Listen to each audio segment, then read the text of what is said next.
Solara from Starship ʻOumuamua, or The Odd World of Generative Art Paintings.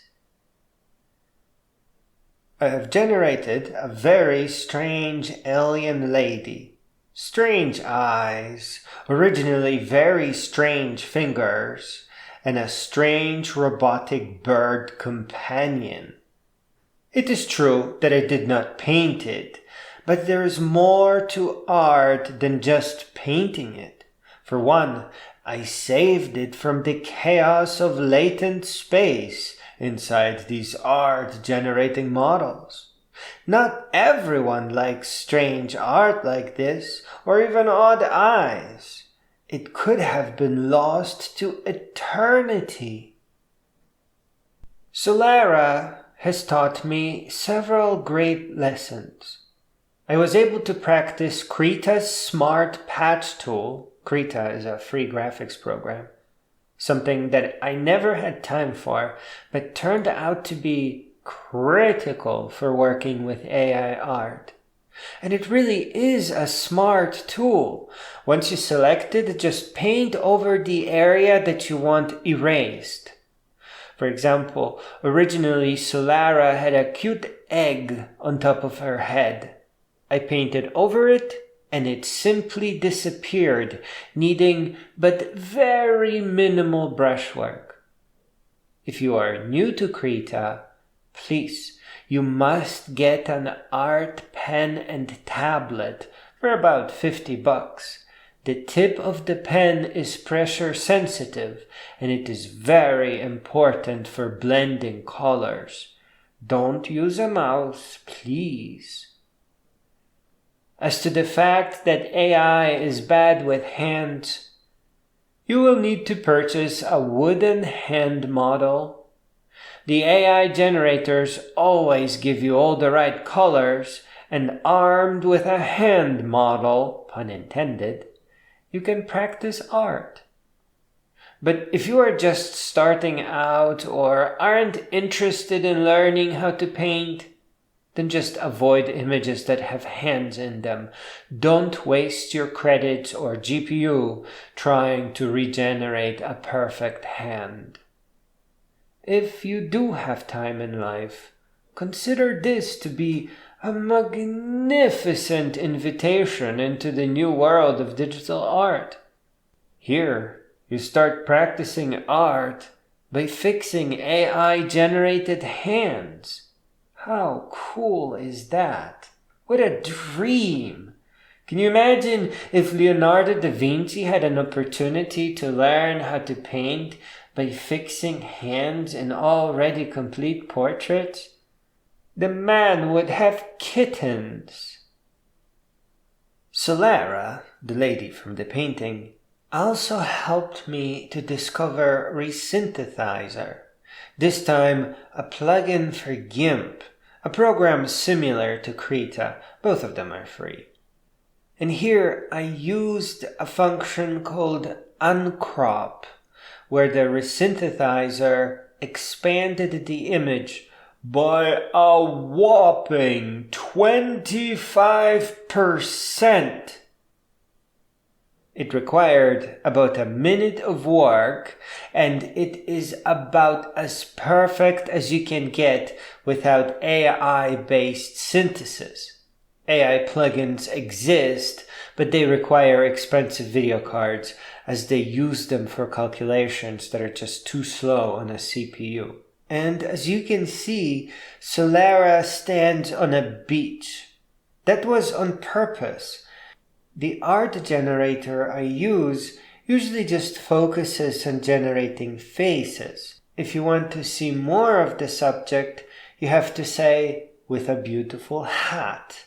And then you will see a face framed by a hat. But if you want even more space, then you have to give it an environment. And I said that I want a cute person, alien, that stands on a beach. And what this gives me is a very simple background to expand. So it's just basically the ocean and the sand. That's very simple to do by hand even. This is why resynthesizer worked so well. If you try to enlarge a person wearing a hat, it would look weird. So the hat people, they are different. A lot of that content will be cut off, and you probably can't use a very thick wraparound frame, or you want to just use a standard canvas with a standard frame that's applied around it. Adding 12.5% of space around Solara, however, allowed me to select a whopping 2.5-inch tall wrap-around frame. It is perfect for a 40 by 40-inch canvas. This piece does not require a standard frame at all. You just hang it up and enjoy the strangeness. I priced Solara at over $1,000. The store set it on sale at $990, and if a sale was ever made, my commission would be $500. Printing and shipping 40 by 40-inch frame probably shouldn't cost that much.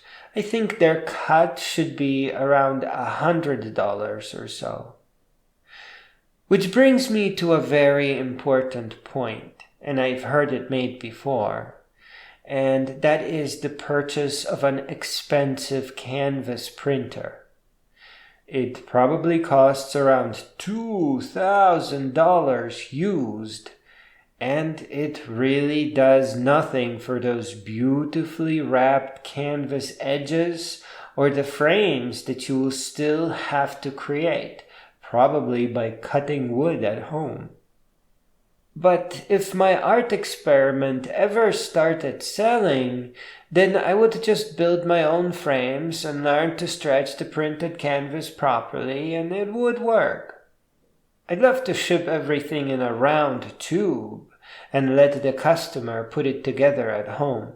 First, they would assemble the square frame and then hook the canvas with elastic fasteners of some kind to the frame. It is not just about assembly, but also being able to roll the creation down and put it away or resell it.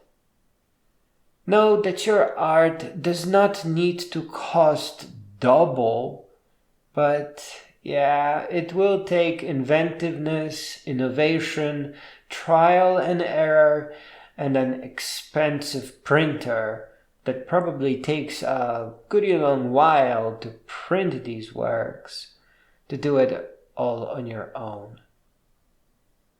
The website I sell this on allows reconfiguring products. So a customer can take down the wrap-around frame from 2.5 inches to just 3/4 of an inch, and resize Solara herself to a quite reasonable 12 by 12 inches. Here the price goes way down to $150. Pretty cool. A paper 40 by 40-inch poster costs $36, and a 12 by 12 poster just $9. If you go the extra step and resize it to 6 by 6 inches, that's just $7. And at 6 by 6 inches, you can get a frame from a dollar store for just one smackaroo. Just to give you an idea of how much this whole thing costs me, I pay $30 a month for the art generator, but you only really need 1,000 works of art, and that would only take you maybe 4 months or less to generate. So it's not like a forever, every month expense. And of course, if you have a good computer, you can get Stable Diffusion for free. The artificial intelligence for generating art is open source. You can download it. but the computer needs to be a $4,000 gaming rig. If you have them, you can chase your children away from their gaming computers and just install Stable Diffusion on those and make your art there. That could work. I also pay $60 a year for an upscaler, which again would be free if you had a speedy computer. An upscaler is a very unusual and also AI-based product. It doesn't just resize your image, but it also injects detail and completely rebuilds the sharp lines. $60 a year is a good price for an upscaler. Here, if you had a fast computer, you would want to use a program called Chainer. It is a lot simpler than it looks. They have presets for upscaling, so ultimately you just select the image and click Go. The store that I am testing all this at is free, but it asks you to do your own advertising, which would cost a few bucks in ads. And that's it. $30 per month for art generator, $60 per year for an upscaler that makes that art larger, and then potentially some ad campaigns, which could be a fun learning experience. In closing, I would like to read the product description, also written by free artificial intelligence. And here, I just wanted to clarify that ʻOumuamua is an actual Starship-like asteroid that suspiciously parked in our sun's orbit and then started accelerating. Though scientists say it is just outgassing, so it's probably not aliens. Solara from ʻOumuamua canvas print. $1,165 per canvas. Once upon a time, there was a visitor from another world. Her name was Solara, and she had traveled to our solar system in a scout ship called ʻOumuamua. Solara was part of an advanced alien civilization that had developed a unique way of traversing the cosmos. Rather than using traditional propulsion methods, Solara's people had harnessed the power of already accelerated asteroids. They would hitch a ride on these speeding bodies using their own technology to adjust course and speed as needed. In this way, they were able to traverse vast distances of outer space in relative comfort and with minimal energy expenditure.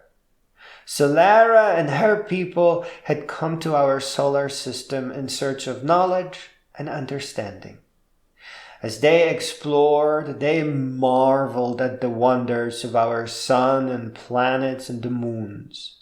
But their mission was not just for exploration. They also hoped to share their unique knowledge with us, giving us the ability to stay forever young, so that we might one day join them in their infinite journeys through the stars.